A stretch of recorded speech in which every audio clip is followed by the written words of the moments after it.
Vamos falar sobre CPI do MST. Está aqui com a gente no nosso estúdio o relator da Comissão Parlamentar de Inquérito, que foi instalada ontem na Câmara, o deputado federal Ricardo Salles.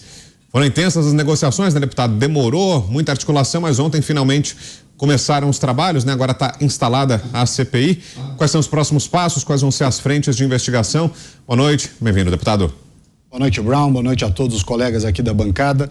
Não, de fato, foi um trabalho muito forte da Frente Parlamentar da Agropecuária para que nós conseguíssemos instalar essa CPI das invasões de terra no Brasil. O presidente Arthur Lira foi muito firme. Ele entendeu que havia um reclamo de toda a sociedade brasileira indignada, né, com essa questão das invasões de propriedade e, diante das assinaturas mais do que suficientes para a criação da CPI, ela foi instalada ontem, com o tenente-coronel Zuco, do Republicanos do Rio Grande do Sul, como relator, como presidente, e eu fui indicado relator. Temos maioria nessa comissão, dos 54 integrantes, 27 titulares e 27 suplentes, nós temos 40 pessoas que são defensores, não diria nem do agro, defensores do Estado Democrático de Direito, da propriedade privada, né, do direito à legítima defesa, da apreciação do que que representa o agro para a economia brasileira e tudo mais. Então, esta é uma CPI de extrema importância. Ninguém no Brasil, em todos os estados da federação, tem achado a mínima graça nessas invasões de propriedade que cresceram enormemente no governo do presidente Lula, em contraste com o período do presidente Bolsonaro. Roberto Mota, sua pergunta, Mota. Boa noite, deputado. Parabéns pelo seu trabalho, parabéns pela nova missão. Que aspecto do trabalho da CPI o senhor espera que seja aquele que vai gerar mais repercussão, mais impacto? Mota, quando nós conseguirmos demonstrar o que de fato está acontecendo nessas invasões de propriedade, a sociedade brasileira vai ter a prova cabal daquilo que já, de certa forma, é sabido, ou seja, que é um contingente de pessoas muito simples, que são manipuladas e instrumentalizadas por algumas lideranças desses respectivos grupos, que ao invadir buscam palanque político e ganhos financeiros, econômicos indevidos. Está lá o exemplo do Zé Rainha aqui no estado de São Paulo, da Frente Nacional de Luta, que extorquiu fazendeiros lá no Pontal do Paranapanema. O que essa turma fazia? Acampava na porta de uma propriedade, mandava o recado para o dono da fazenda e dizia: ou paga ou vamos invadir. Ou ao contrário, invadia e dizia: só saio quando pagar. Isso foi gravado, tá no inquérito, nos autos do inquérito contra o Zé Rainha. Não é à toa que ele está preso. Ele não foi só conduzido, ele está preso porque foi, com participação do Ministério Público e determinação judicial, foi comprovado que eles faziam extorsão dos proprietários rurais na região do Pontal do Paranapanema. Essa realidade se repete em diversos estados da federação. Entretanto, o que a gente precisa deixar claro também, que há assentados, famílias que se tornaram pequenos agricultores familiares dentro de assentamentos em diversos lugares do Brasil, que são gente honesta, gente séria e cujo trabalho, a própria reputação está sendo colocado em causa por um grupo de bandidos marginais que, usando a bandeira da reforma agrária, abusam do direito, cometem crimes, invadem propriedade, depredam patrimônio público e privado. Então, também é um objetivo da CPI separar o joio do trigo. Quais são os movimentos e os respectivos líderes que cometem crime?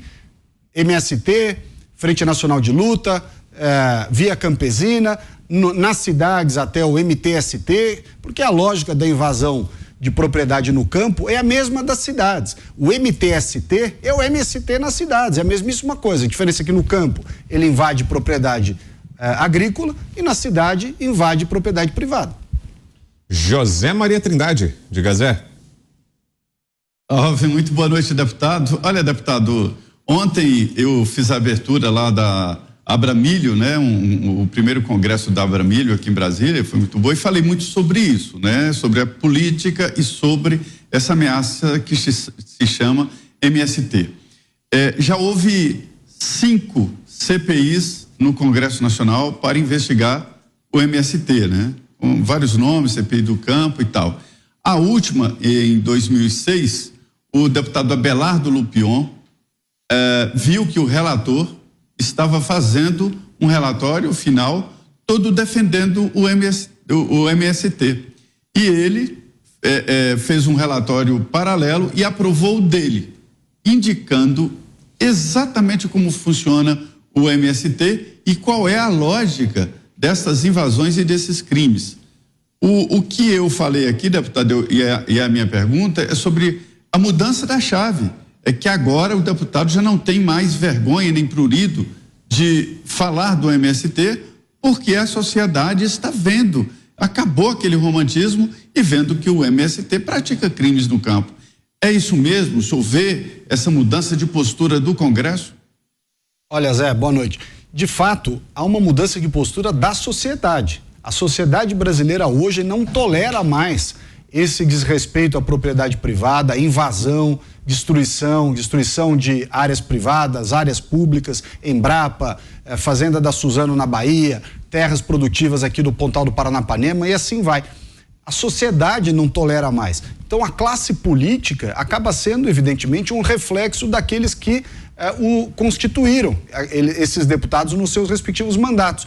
Os próprios parlamentares, ao constatarem uma situação tão vexatória quanto essa que o MST está promovendo, e não é só o MST, Via Campesina, a Frente Nacional de Luta, o MTST nas cidades, essa turma toda está promovendo uma baderna no país com objetivos claramente políticos de um lado, e não é à toa que isso recrudesceu no governo do Lula, porque até dezembro do ano passado, enquanto era o Bolsonaro o presidente, essa turma estava bem quietinha.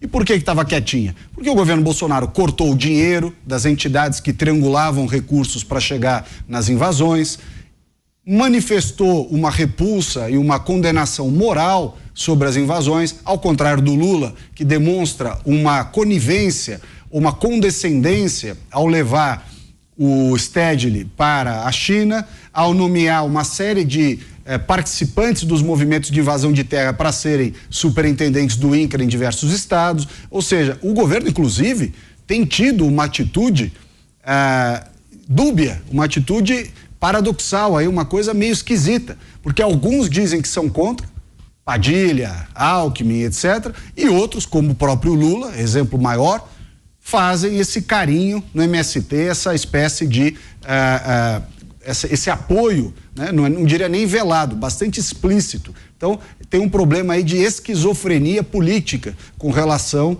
às invasões de terra e de propriedade aqui no Brasil. Abinato. O Alckmin ser contra, se manifestar contra é um pouco engraçado, né, deputado? Boa noite. Porque ele foi para a feirinha do MST, caminhou lado a lado do Stedley, o Stedley que estava com Lula na China e que na China incitou o crime, cometeu o crime de incitação ao crime. E que na véspera da feirinha incitou o crime novamente, conclamou todos os MSTs e afiliados e simpatizantes a cometerem crimes, o esbulho possessório, a invasão. E o Alckmin foi lá para a feirinha, o vice-presidente andou lado a lado com ele, depois falou que era contra a invasão, tendo andado ao lado de um incitador de invasão. Me lembra muito, sabe, o famoso gay enrustido, né, que é pego no ato do coito e fala, não, eu não dei beijo na boca, eu não sou gay. O Alckmin me lembrou isso aí, porque não tem como, a gente olha, o Stedley, ele incita o crime 2 vezes, a invadir, tá na feira do MST, na feira, ele tá do lado do Alckmin. Na China, ele incita o crime do lado do Lula. Então, isso quer dizer que Stedley, se ele é MST, Lula e Alckmin são MST.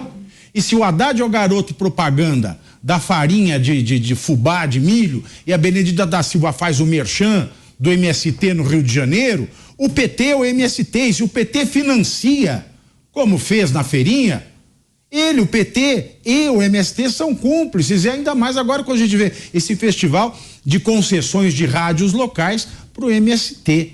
Então, além da questão de provar que o MST ele sobrevive de crimes, de atos criminosos e de infrações de todas as naturezas, Parece que é o caso também da gente falar aqui de uma CPI de prevaricação, além da CPI do abuso de autoridade. Por quê? Nós temos aqui o cometimento de crimes ao longo do ano e o Ministério Público não faz nada, porque em mais de um estado a Polícia Federal é competente para investigar, a Polícia Federal não faz nada. Nós estamos diante de mais um caso de CPI, que é da prevaricação. Pois é, Pavinato, exatamente o que está acontecendo. Nós estamos vendo aí autoridades do governo federal agindo em favor das invasões, ainda que não explicitamente, veladamente, né, subliminarmente, como você citou casos aqui. E essas invasões que estão acontecendo no Brasil inteiro não estão sendo investigadas na esfera da Polícia Federal como deveria, porque os crimes que são cometidos com repercussão nacional, como você acabou de dizer, em diversos estados da federação, eles trazem a competência para a Polícia Federal. E até onde nós sabemos, isso vai ser oficiado através da CPI, não há inquérito nesse momento instaurado nessa gestão para acompanhar e para investigar essas invasões sob a ótica de uma concertação nacional em todos esses estados onde está acontecendo. Você tem São Paulo, Mato Grosso do Sul, Bahia, enfim, vários estados, vários. Agora, essa lenda que está meio por trás da história da feira do MST no Parque da Água Branca, aliás, tem uma história rápida que eu vou contar aqui. Quando eu era secretário de Meio Ambiente de São Paulo, o MST pediu, através da Secretaria de Justiça, para usar o Parque da Água Branca, que era administrado por mim. E eu falei negativo, não vou conceder. Porque, inclusive, o Parque da Água Branca é um local que foi criado para ser uma exposição agropecuária. É um pavilhão de exposição agropecuária, que era da Secretaria da Agricultura e sabe-se lá por quê, anos atrás, foi transferido para a Secretaria de Meio Ambiente. Pois bem, eu neguei. A Secretaria de Justiça insistiu, não, tem que ceder, e no final das contas o governador mandou ceder. Portanto, essa discussão de fazer feira do MST lá no Parque da Água Branca é antiga. O governador que era o Alckmin, é isso, deputado? Era o Alckmin. Mandou ceder. Eu fui contra, justamente porque eu acho que é quase que um desaforo ao setor produtivo brasileiro, que inclusive ensejou a criação do Parque da Água Branca, você fazer lá dentro a feira do MST, que reúne um monte de gente que incita a violência. E não vem com essa história de que é produto orgânico criado por uma família, tal, que eles tentam criar essa novelinha, essa narrativa, esse storytelling de que o produto orgânico do MST é o arroz, do não sei, é tudo balela. O volume de arroz que o MST produz, se você considerar, é 0,15% do volume que é produzido no Brasil. Ou seja, não dá para alimentar a população brasileira nem por um dia.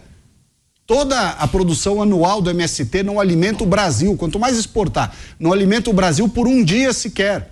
E digo mais, tem um monte de assentamento, né, de ex-sem terra, porque o MST não faz assentamento, né? Essa é mentira deles. Quem faz assentamento é o INCRA.